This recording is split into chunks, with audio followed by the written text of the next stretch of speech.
Assalamualaikum warahmatullahi wabarakatuh. Hi everyone. Today we are very excited to share with all of you on our quick and engaging breakdown on liberalism in international relations. However, before that, I'm going to introduce to you our group member first, starting with our leader Natasha, Haiti, Izati, Faiza, and finally me, Almi. Well, what are we waiting for? Let's dive right into it.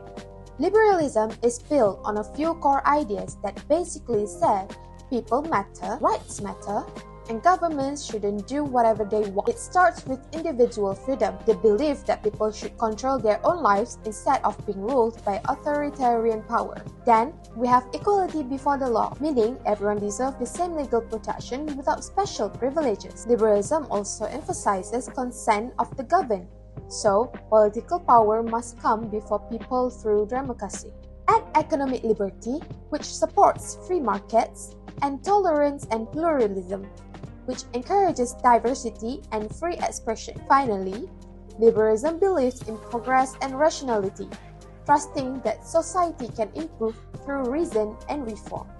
A real-world example of a country that strongly reflects these liberal principles is United Kingdom. The UK emphasizes democratic governance, rule of law, free markets, and protection of individual rights, all core elements of the liberal tradition. But scholars do highlight critiques. While liberalism protects rights, some argue it can overlook deeper inequalities, cultural traditions, or collective identities. Liberalism as a political philosophy has been shaped by three towering figures. First, John Locke, the 17th century thinker, argued that individuals are born with natural rights like life, liberty, and property, and the government's only legitimate role is to protect these rights through a social contract between rules and the ruled. Locke's ideology influenced the American Revolution and the founding of the United States. Next, Adam Smith, writing in the 18th century, introduced economic liberalism. He described how an invisible hand guides individuals pursuing their own self-interest to unintentionally benefit society. Smith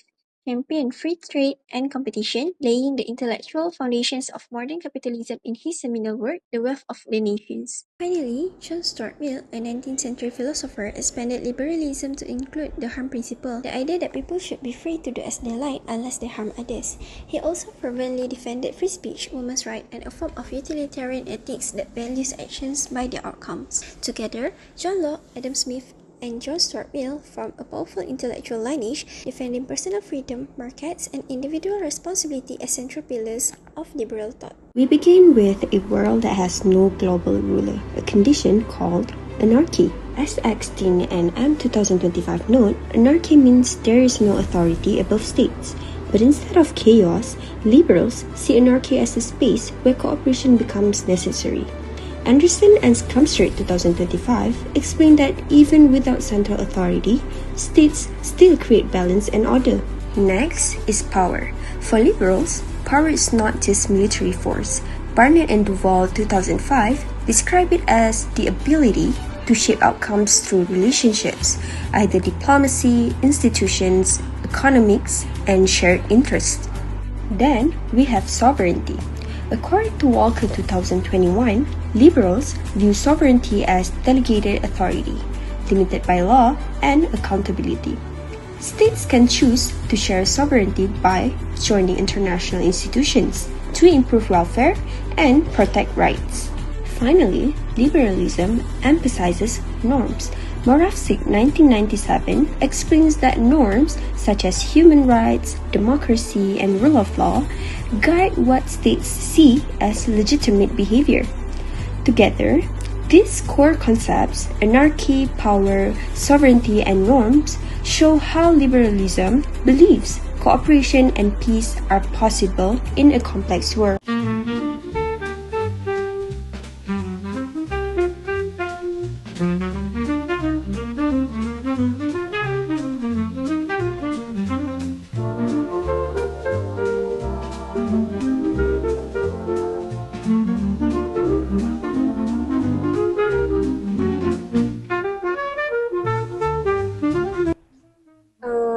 Guys, I just saw a post about liberalism. What's this? I thought liberalism means like being open-minded, free speech. Oh, I've heard of that terms too, but I'm not really sure what it means. I know. Liberalism is basically in theory in IR that believe that countries don't always have to compete with each other. They believe that countries can work together through democracy, institution, and also economic ties. So basically, liberalism is about cooperation? Yeah, it says organization like UN and EU also help to solve problems peacefully. They can create rules, encourage communication, and also prevent misunderstanding. Ah, that makes sense. Institution will reduce the chances of conflicts. Exactly, like how UN peacekeeping in Liberia and Sierra Leone helped stabilize those countries. That is a real example of how cooperation is working. What about people? Does liberalism care about human rights? Of course, liberalism supports freedom, equality, and democratic values. Actually, democratic states usually settle disputes through discussion, not war. This is part of the democratic peace theory. Oh, that's because democracy share the same system and principles, right? Yes, and they have check and balances to make sure that war less likely to happen. But this sounds very idealistic. Is there any weaknesses? Yes, many actually. One major weakness is that liberalism sometimes ignore power. In reality, institutions can only work if powerful states allow them to. When powerful countries disagree, the cooperation will become much harder. Do we have a real life example of that? Well, you can use the Israel-Palestine conflict as example. The UN has made many resolutions but often can be enforced because powerful states like the US use their veto. This shows that power politics can override cooperation. It also sounds like liberalism assumes that countries are always willing to cooperate. Is that realistic? What do you guys think? For me, it's not entirely realistic because liberalism tends to overlook how competition and security concerns shapes state behavior. Example? A clear example is the US-China trade war. Even though both countries rely heavily on each other economically, they still engage in competition through tariff, trade restriction, and technology bans. Which shows that economic interdependence doesn't automatically guarantee peaceful relations, right?